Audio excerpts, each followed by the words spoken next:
Hello student, कैसे हो आप सब। आई होप आप सब बढ़िया होंगे। स्टूडेंट, आज की इस वीडियो में हम लोग टेंस का लेक्चर नंबर 2 देखेंगे, ठीक है। और सब्जेक्ट है आपका इंग्लिश ग्रामर, और जिसमें हम आपको टॉपिक करा रहे हैं टेंस। और ये लेक्चर नंबर 2 है, ठीक है। ये सभी स्टूडेंट के लिए 4 क्लास 6, 7, 8, 9, 10, 11, 12 यानी जितने भी स्टूडेंट हैं कक्षा 6 से लेके इंटर तक के, ठीक है, उनके लिए ये वीडियो है, ठीक है। यानी कि टेंस जो है आपका, टेंस का टॉपिक सभी के लिए सेम होता है, ठीक है। कक्षा 6 में भी टेंस होता है, 7 में भी टेंस होता है, 8 में, ठीक है। सभी में टेंस आता है, तो इसके लिए हमने टेंसेस का जो टॉपिक है वो सभी के लिए रखा है, ठीक है। ये हम सभी के लिए बेसिक से बताएंगे, ठीक है। तो कोई भी स्टूडेंट इस वीडियो को देख सकता है और टेंस अच्छे से सीख सकता है, ठीक है। तो देखिए यहाँ पे हमने जो है सबसे पहले आपको क्या बताई थी लेक्चर 1 में हमने आपको सभी टेंस की पहचान अच्छे से बता दी है, ठीक है। अब हम जो है सभी टेंस को डिटेल में पढ़ेंगे, ठीक है। तो पहला आपका आता है प्रेजेंट इंडेफिनिट टेंस, ठीक है। तो अब हम इसको डिटेल में पढ़ते हैं, ठीक है। तो सबसे पहले हम इसकी पहचान बताएंगे। पहचान इसलिए बताएंगे क्योंकि अगर आप वाक्य को पहचान नहीं पाओगे तो उसको बना नहीं सकते हो, ठीक है।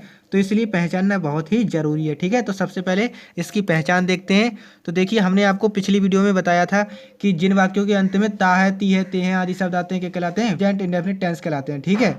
तो आपने अगर लेक्चर 1 नहीं देखा है तो उसका लिंक आपको डिस्क्रिप्शन बॉक्स में मिल जाएगा। पहले वो लेक्चर 1 देख लीजिए, उसके बाद में आइए इस लेक्चर पर, ठीक है।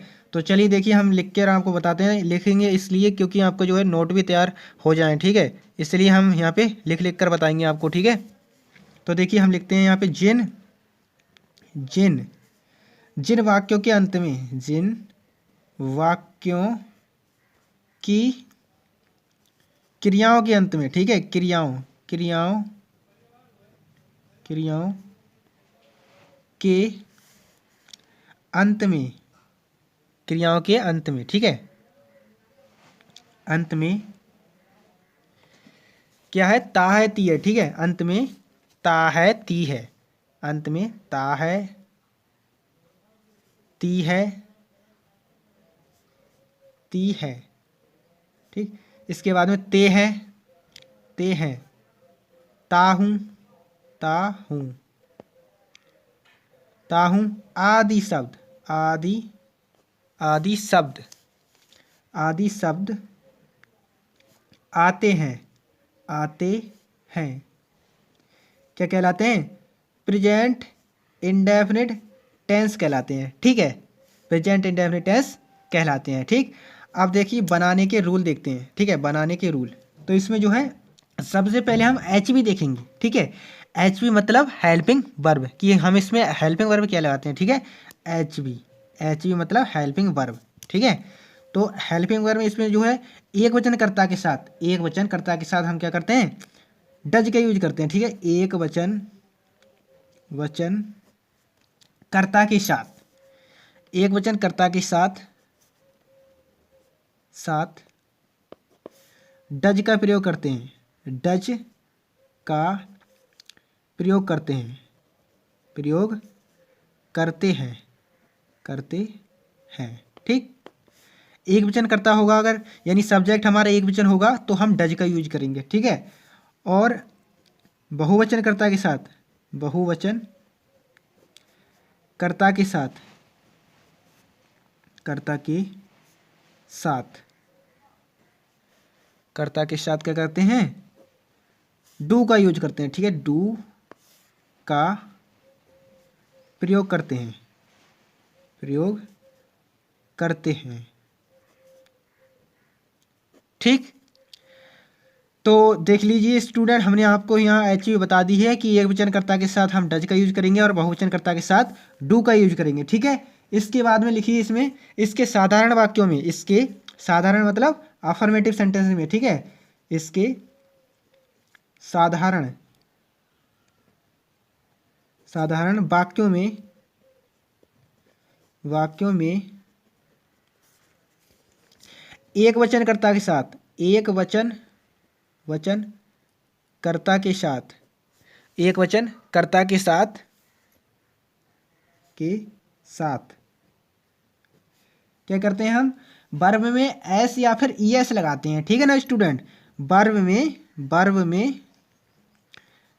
में एस या फिर ई एस, एस या फिर ई एस का प्रयोग करते हैं, का प्रयोग करते हैं, करते हैं, ठीक। तथा अगर बहुवचन है, ठीक है, सब्जेक्ट बहुवचन है तो नहीं करते हैं, ठीक है। तथा बहुवचन, बहुवचन कर्ता के साथ, कर्ता के साथ एस या फिर ईएस का प्रयोग नहीं करते हैं, ठीक है, नहीं करते हैं, नहीं करते हैं, ठीक है। और डू डज का भी यूज नहीं करते हैं, ठीक है। तथा डू डज का, डू या फिर डज का भी यूज यानी कि प्रयोग नहीं करते हैं, नहीं करते हैं, ठीक है। और फिर डू डज का यूज करते कहाँ पे हैं फिर, तो देखिए मैं बताता हूँ आपको। डू या फिर डज का यूज, डू या फिर डज का यूज हम कहाँ पे करते हैं, नेगेटिव इसके यानी प्रेजेंट इंडेफिनिट के नेगेटिव और इंट्रोगेटिव सेंटेंस में करते हैं, ठीक है। प्रेजेंट इंडेफिनिट के नेगेटिव और इंट्रोगेटिव सेंटेंस में करते हैं, ठीक है, किसका, डू डज का यूज, ठीक है। और ये जो है अफर्मेटिव की बात थी कि अफर्मेटिव सेंटेंस यानी साधारण वाक्यों में क्या करते हैं हम, वर्ब में एस या फिर यस लगाते हैं जब हमारा सब्जेक्ट एक वचन हो, ठीक है। यानी कि हमारा जो है कर्ता क्या है, देखिए यहाँ पे एक वचन कर्ता के साथ, ठीक है, यानी हमारा कर्ता यानी सब्जेक्ट एक वचन हो, ठीक है, तब क्या करते हैं, तब वर्ब में हम ऐसे ही इसका प्रयोग करते हैं। और अगर बहुवचन हो तो ऐसे ही इसका प्रयोग नहीं करते हैं, ठीक है। और डू डज का यूज कहाँ पे करते हैं, इसके नेगेटिव तथा इंट्रोगेटिव सेंटेंस में करते हैं, ठीक है। तो चलिए स्टूडेंट अब हम आगे देखते हैं। तो स्टूडेंट प्रेजेंट इंडेफिनिट टेंस में इसका पहला आता है अफर्मेटिव सेंटेंस, ठीक है, अफर्मेटिव, अफर्मेटिव सेंटेंसेस, सेंटेंसेस, ठीक है, यानी साधारण वाक्य। तो देखिए इसमें हम स्ट्रक्चर बना देते हैं। तो देखिए सबसे पहले हमारा सब्जेक्ट आता है, ठीक है, इसके बाद में क्या आता है, वर्ब आती है, ठीक है, वर्ब, क्योंकि एच भी इसमें होती नहीं है, यानी हेल्पिंग वर्ब अफर्मेटिव सेंटेंस में हम नहीं लगाते हैं, डू डज का यूज नहीं करते हैं, ठीक है। तो वर्ब लगाएंगे, वर्ब की कौन सी फॉर्म, फर्स्ट फॉर्म, ठीक है। और अगर हमारा ये सब्जेक्ट है, ये एक वचन हुआ तो हम इसमें एस या फिर ईएस का भी प्रयोग करते हैं, ठीक है। और अगर ये बहुवचन है तो एस या फिर ईएस का यूज नहीं करेंगे, केवल वर्ब की फर्स्ट फॉर्म लगाएंगे, ठीक है। यानी कि हमारा सब्जेक्ट अगर बहुवचन रहा तो हम केवल वर्ब की फर्स्ट फॉर्म लगाएंगे, और अगर हमारा सब्जेक्ट जो है वो अगर एक वचन है तो उसमें वर्ब में एस ईएस लगाएंगे, ठीक है। इसके बाद में क्या आता है, ऑब्जेक्ट आएगा, फिर ओ डब्ल्यू मतलब अदर वर्ड, अगर अदर वर्ड है तो लगाएंगे, नहीं है तो नहीं लगाएंगे।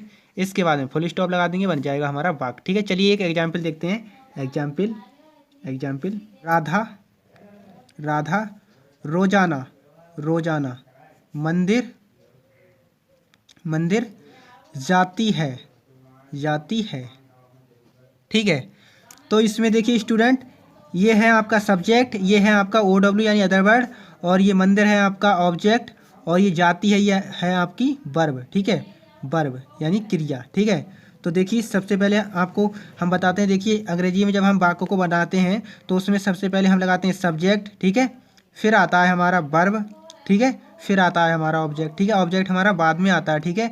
और हिंदी वाले वाक्यों में क्या होता है, हमारा पहले होता है सब्जेक्ट, ये हमारा सब्जेक्ट है, ठीक है, और बीच में होता है हमारा ऑब्जेक्ट, ये रहा हमारा ऑब्जेक्ट, ठीक है, और वर्ब हमारी लास्ट में होती है, ठीक है।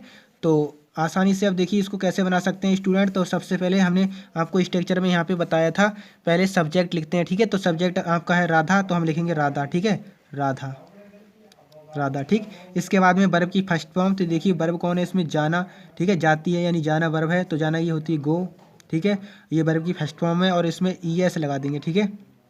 कहाँ पे एस लगाते हैं, कहाँ पे ई एस लगाते हैं, ये हम आपको एक वीडियो में बता देंगे, ठीक है। इसके बाद में देखिए वर्ब की फर्स्ट फॉर्म में हमने ई एस भी लगा दिया, क्योंकि सब्जेक्ट हमारा राधा एक वचन है, ठीक है। इसके बाद में क्या है, ऑब्जेक्ट, ऑब्जेक्ट देखिए ऑब्जेक्ट कौन है इसमें, मंदिर, तो मंदिर की लिखेंगे गोज, और गोज के आगे टू आता है, ठीक है, गोज टू टेम्पल, टेम्पल, ठीक। इसके बाद में देखिए ये कौन है हमारा, ओ डब्ल्यू अदर वर्ड, ठीक है, तो हमने यहाँ पे लिखा है ओ डब्ल्यू अदर वर्ड, ठीक है, तो ये लगाएंगे हम अदर वर्ड। तो रोजाना की क्या होती है, डेली, DAIL बाई, डेली, ठीक है। इसके बाद में फुल स्टॉप, तो देखिए ये लग गया फुल स्टॉप, ठीक है। तो आई होप आपको ये वाक्य जो है आसानी से समझ में आ गया होगा। अगर कोई भी दिक्कत है तो आप हमें कमेंट बॉक्स में कमेंट करके बता सकते हैं, ठीक है। चलिए तो अब हम इसका नेगेटिव सेंटेंस को पढ़ते हैं, ठीक है। तो स्टूडेंट अब हम पढ़ते हैं नेगेटिव सेंटेंसेस, ठीक है। तो इसमें जो है सबसे पहले हम स्ट्रक्चर देखते हैं। तो सबसे पहले हम सब्जेक्ट लिखते हैं, ठीक है। इसके बाद में क्या आता है, सब्जेक्ट के बाद में आती है एच बी। तो एच बी कौन होती है इसमें, डू या फिर डज, ठीक है। इसके बाद में नॉट आई है, ठीक है। तो हम इसको एक साथ लिख देते हैं, यानी कि डू नॉट या फिर डज नॉट का यूज करेंगे आप, ठीक है। डज नॉट, ठीक है।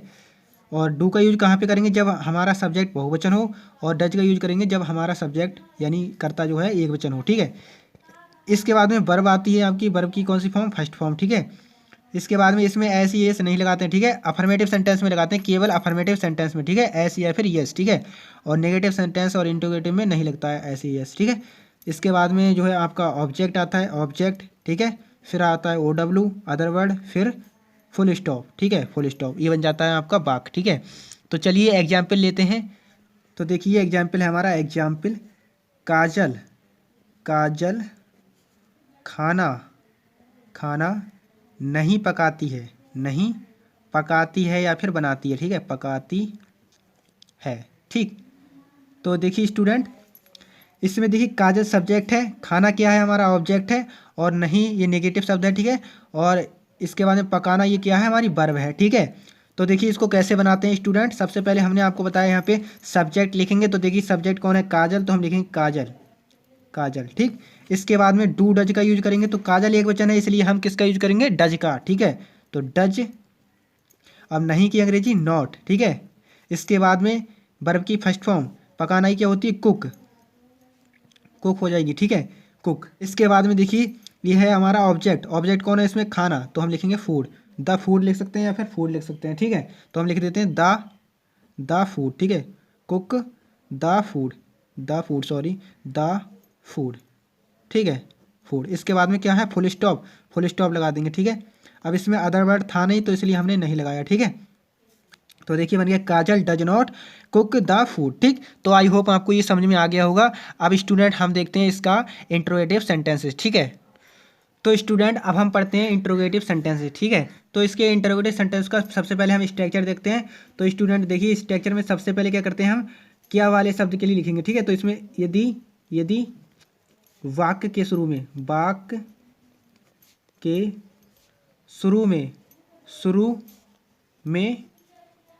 क्या शब्द आए, ठीक है, शब्द आए तो क्या करते हैं, तो हम इस तरीके से बनाते हैं, ठीक है। तो उसके लिए हम स्ट्रक्चर लिखते हैं, ठीक है। अगर हमारा जो वाक्य के शुरू में क्या शब्द आए तो हमें इस तरीके से बनाना है, हमको उस टेंस की एच बी को शुरू में लगाना है, ठीक है। हम यहाँ पे लिख सकते हैं कि उस टेंस की, तो उस टेंस की एच बी, उस टेंस की किसकी, यानी प्रेजेंट इंडेफिनिट टेंस पढ़ रहे हैं हम, तो इसकी एच बी शुरू में लगाएंगे, ठीक है। तो इसकी एच बी क्या होती है, डज या फिर डू, ठीक है। तो इसको ही हम शुरू में लगाएंगे, ठीक है। तो हम यहाँ पे लिख देते हैं स्ट्रक्चर बना के, ताकि आपको आसानी हो, ठीक है। तो सबसे पहले क्या लिखेंगे, डू या फिर डज में से किसी एक को लिखेंगे, ठीक है। और डू का यूज कहाँ पे करेंगे, जब हमारा सब्जेक्ट बहुवचन हो, और डज का यूज जब हमारा सब्जेक्ट एक वचन हो, ठीक। इसके बाद में सब्जेक्ट आता है, ठीक है, सब्जेक्ट। फिर इसके बाद में क्या आता है, इसके बाद में अगर जो है आपका वाक्य जो नेगेटिव है तो हम यहाँ पे नॉट लगा सकते हैं, ठीक है।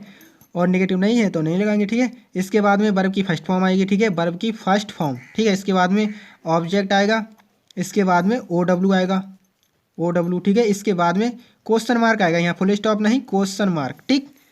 तो ये हमारा वाक्य इस प्रकार से बन जाएगा, ठीक है। चलिए एग्जाम्पल लेकर आपको बताते हैं, ठीक है। तो स्टूडेंट एग्जाम्पल है आपका, एग्जाम्पल, क्या मुकेश पतंग उड़ाता है क्वेश्चन मार्क, ठीक है।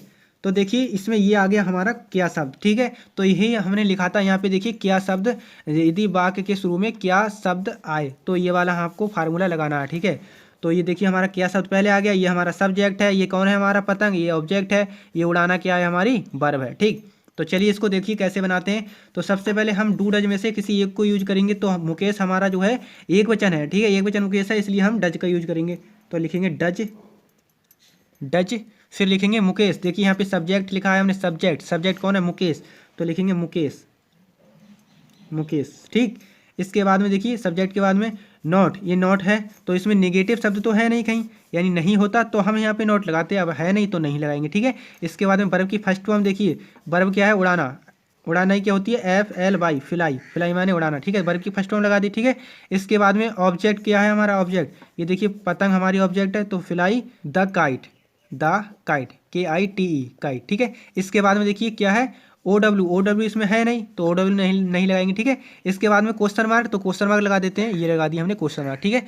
तो ये बन गया हमारा वाक्य, does Mukesh fly the kite, ठीक है। तो इस प्रकार से आपको बनाना है, ठीक है। तो आई होप आपको ये समझ में आ चुका होगा, ठीक है। इसके बाद में स्टूडेंट अब हम पढ़ते हैं इसके डबल इंट्रोगेटिव। डबल इंट्रोगेटिव मतलब ये जो क्या शब्द है ये वाक्य के शुरू में आया है, अगर ये भीतर आ गया यानी वाक्य के बीच में आ गया तो कैसे बनाएंगे, ठीक है। तो उसके लिए अब हम पढ़ते हैं, ठीक है। तो स्टूडेंट अब हम पढ़ते हैं डबल इंट्रोगेटिव सेंटेंसेस, ठीक है। इसमें क्या होता है, यदि लिखेंगे, यदि, यदि, क्या, क्यों, कैसे, कैसे, कब, कहाँ, कौन, कौन सा, कौन सा, आदि, आदि, आदि, प्रश्नवाचक, प्रश्नवाचक, प्रश्नवाचक यानी QW यानी कि क्वेश्चन वर्ड, ठीक है। QW यानी क्वेश्चन वर्ड, वाक्य के, वाक्य, वाक्य के बीच में, बीच में आए, आए तो क्या करना है, तो इनकी, इनकी, इनकी अंग्रेजी, अंग्रेजी, इनकी अंग्रेजी, अंग्रेजी शुरू में लगाते हैं, ठीक है। शुरू में, शुरू में लगाते हैं, लगाते हैं, ठीक। चलिए मैं आपको एक स्ट्रक्चर बना देता हूँ, एक फार्मूला बना देता हूँ ताकि आपको और आसान हो जाए, ठीक है। तो देखिए सबसे पहले इसमें क्या करेंगे, हम क्वेश्चन वर्ड लिखेंगे, QW, QW यानी क्वेश्चन वर्ड लिखेंगे, ठीक है। इसके बाद में सेम वही जो ऊपर आपने अभी पढ़ा था इंट्रोगेटिव का, सेम वही लिख देंगे, ठीक है। इसी प्रकार से बनाना है, ठीक है। यानी कि क्वेश्चन वर्ड के बाद में हमें क्या लगाना है, डू या फिर डज में से किसी एक को सिलेक्ट करना है, ठीक है। तो अगर एक वचन है हमारा, सॉरी अगर बहुवचन है हमारा सब्जेक्ट तो हम डू का यूज करेंगे, अगर एक वचन है हमारा सब्जेक्ट तो हम डज का यूज करेंगे, ठीक है। इसके बाद में क्या लगाना है, हमको सब्जेक्ट लगाना है, ठीक है, सब्जेक्ट लगाना है। इसके बाद में यदि वाक्य हमारा नेगेटिव है तो हमको नॉट लगाना है, ठीक है। नेगेटिव नहीं है तो नहीं लगाएंगे, ठीक है, यानी नॉट का यूज नहीं करेंगे अगर नेगेटिव नहीं है, और नेगेटिव है तो नॉट का यूज करेंगे, ठीक है। इसके बाद में प्लस वर्ब की हमको फर्स्ट फॉर्म लगाना है, ठीक है। इसके बाद में ऑब्जेक्ट लिखना है, ऑब्जेक्ट। इसके बाद में अगर अदर वर्ड है यानी OW है तो लगाएंगे, नहीं है तो नहीं लगाएंगे, ठीक है। इसके बाद में देखिए हमारा क्वेश्चन मार्क जरूर लगाना है, ठीक है, क्योंकि ये इंट्रोगेटिव सेंटेंस है और इसमें क्वेश्चन मार्क लगाना बहुत ही जरूरी है, ठीक है। तो चलिए अब आपको एक एग्जाम्पल लेकर हम आपको समझाते हैं, ठीक है। तो चलिए अब हम आपको एक एग्जाम्पल से समझाते हैं, ठीक है। तो देखिए स्टूडेंट एग्जाम्पल है आपका, रोहन, रोहन, रोहन पानी क्यों नहीं पीता है, पानी क्यों नहीं पीता है, नहीं पीता है, ठीक है। क्वेश्चन मार्क लगा देंगे, ठीक है। तो देखिए इसमें ये रोहन हमारा है सब्जेक्ट, पानी क्या है ऑब्जेक्ट है, और क्यों ये क्वेश्चन वर्ड है, ठीक है। इसके बाद में नेगेटिव शब्द है ये, और ये पीता है ये क्या है हमारी वर्ब है, ठीक है, ये क्वेश्चन मार्क है, ठीक है। तो इसको देखिए कैसे बनाते हैं, तो हम सबसे पहले क्वेश्चन वर्ड यानी QW लिखेंगे, तो QW कौन है, ये है, ठीक है। तो क्योंकि क्या होती है, वाई, क्योंकि क्या होती है, वाई। तो स्टूडेंट ये जितने भी क्यों, कब, कैसे, कब, कहाँ, जितने भी ये क्वेश्चन वर्ड है मैं इनके लिए आपको एक वीडियो में बना के दे दूंगा, ठीक है। तो उसका लिंक मैं आपको या फिर डिस्क्रिप्शन बॉक्स में दे दूंगा, नहीं तो आप प्ले लिस्ट में जाना और इसी प्ले लिस्ट में जो टेंस की प्ले लिस्ट है इसी में मैं इस वीडियो को लगा दूंगा, यानी कि क्वेश्चन वर्ड वाली वीडियो भी लगा दूंगा, ठीक है। तो ये क्वेश्चन वर्ड की भी प्रॉब्लम आपकी खत्म हो जाएगी, ठीक। तो देखिए हमने क्वेश्चन वर्ड लगा लिया यानी भाई लगा दी क्योंकि अंग्रेजी, ठीक है। इसके बाद में देखिए डू डज में से एक चूज करेंगे, ठीक है। तो रोहन हमारा एक वचन है इसलिए हम क्या लगाएंगे, डज, ठीक। इसके बाद में रोहन लिखेंगे, रोहन यानी सब्जेक्ट, ये देखिए सब्जेक्ट रोहन है हमारा, रोहन, ठीक। इसके बाद में नॉट, इसमें नॉट है तो हाँ लगाएंगे नॉट, सब्जेक्ट के तुरंत बाद नॉट लगाएंगे, ठीक। इसके बाद में देखिए वर्ब की फर्स्ट फॉर्म कौन है, पीना, पीना है तो पीना की होती है ड्रिंक, DRINK, ड्रिंक, ठीक है। इसके बाद में ऑब्जेक्ट कौन है, देखिए वाटर, पानी हमारा ऑब्जेक्ट है तो वाटर लगाएंगे, ठीक है। Drink the water, drink the water, water, ठीक है। इसके बाद में देखिए ओ डब्ल्यू मतलब अदर वर्ड इसमें कोई है नहीं, ठीक है, तो नहीं लगाएंगे। इसके बाद में देखिए क्वेश्चन मार्क बहुत ही जरूरी है, इसलिए क्वेश्चन मार्क जरूर लगाना है, ठीक है। तो ये हमारा वाक्य बन चुका है, ठीक है स्टूडेंट। तो आशा करता हूँ स्टूडेंट आपको ये जो है सभी वाक्य अच्छे से समझ में आ गए होंगे। अगर आपको कोई भी दिक्कत है, प्रॉब्लम है, तो आप इस वीडियो के कमेंट में हमें कमेंट करके बता सकते हैं, ठीक है। तो स्टूडेंट चलिए अब हम आपको नेक्स्ट वीडियो में इसकी एक एक्सरसाइज कराएंगे, ताकि आपको जो है सभी रूल अच्छे से क्लियर हो जाए, ठीक है। तो चलिए स्टूडेंट मिलते हैं नेक्स्ट वीडियो में, तब तक के लिए आप इस वीडियो को लाइक कर दीजिए, चैनल को सब्सक्राइब कर लीजिए, अपने दोस्तों में शेयर कर दीजिए, ठीक है। थैंक यू दोस्तों, जय हिंद जय भारत।